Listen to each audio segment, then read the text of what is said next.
Hey, welcome back everyone to another video on the VIA-C3 and here it is. So I've made some modifications especially to run Windows 90 Windows XP on it, not 95.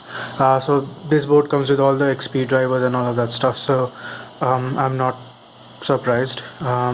It supports XP really well, or it's supposed to support XP really well, and the one of the things is it will only boot XP from a onboard CD-ROM. It will not like to use a USB CD-ROM because XP doesn't load the drivers for it. There are ways to do that, and it's all cumbersome. Might work, might not work. And I've done my research before going to this extent, and I thought it just sort of looked freaky enough to pull it off. So a bunch of mustard and ketchup wires from the power supply, but here we have two hard drives.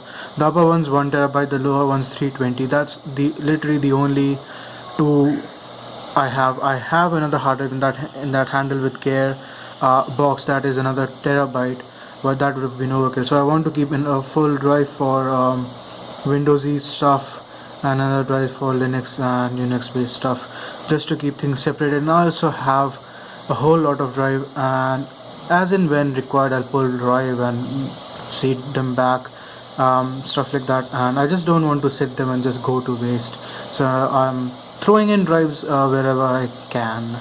And of course the VGA card is in there, the green PCB you can see, but so this has two IDE, unlike a lot of there you can see the IDE ports, cables going in. One is the black one, the other is the white one just behind the RAM, and it has two IDEs.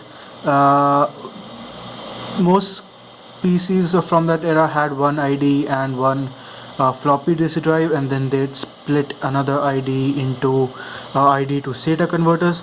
That is sort of what we've done here, but for both the ports. So on both the ports, the master drives are connected to the SATA hard drives through these boards. So those are both master on ID 0 and ID 1, or ID 1 or 1 or 2 as you want to call it, and they are SATA to ID port converters, and they work fairly well.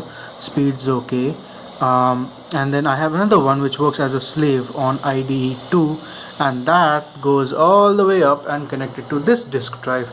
Now it's not a regular disk drive. I've pulled it out of my laptop, so it goes from a slim drive SATA connector to a full size SATA connector, a full SATA connector extension to inside the box where it goes into a SATA to IDE port, and then finally that is what driving, and it's working just fine. Here it's loading Windows, starting it up, and I've gone through the setup once also, so it works fine. It works as expected.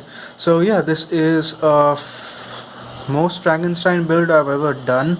Not that I've done too many builds, and not that any of them have been any less Frankenstein, but yeah, I think I kind of like it. Surprisingly, the fan, once I have changed it, is not too loud. I think the hard drive is making more noise because again, since this is not native SATA, it doesn't have the whole smart functionality, so sleep and all of that good stuff. It's all interfaced through IDE, like lowest possible SATA implementation, I guess, and it seems to work just fine. So yeah, a bunch of stuff going in. Hopefully Windows loads and I can like just test this setup once and for all, and then once that's done I can live stream installing XP on it. Not sure how long I'll keep the XP installed because I like to keep the system connected to the network, but then XP is outdated, and with stuff like WannaCry and stuff like that, I don't want to have a live XP system on the network. The other thing I can do is always plug out the network cable when not in use, and yeah, just plug it in when I'm booting Linux. So that's about it. Would be fun to see what all works, and I will see you all in the next one.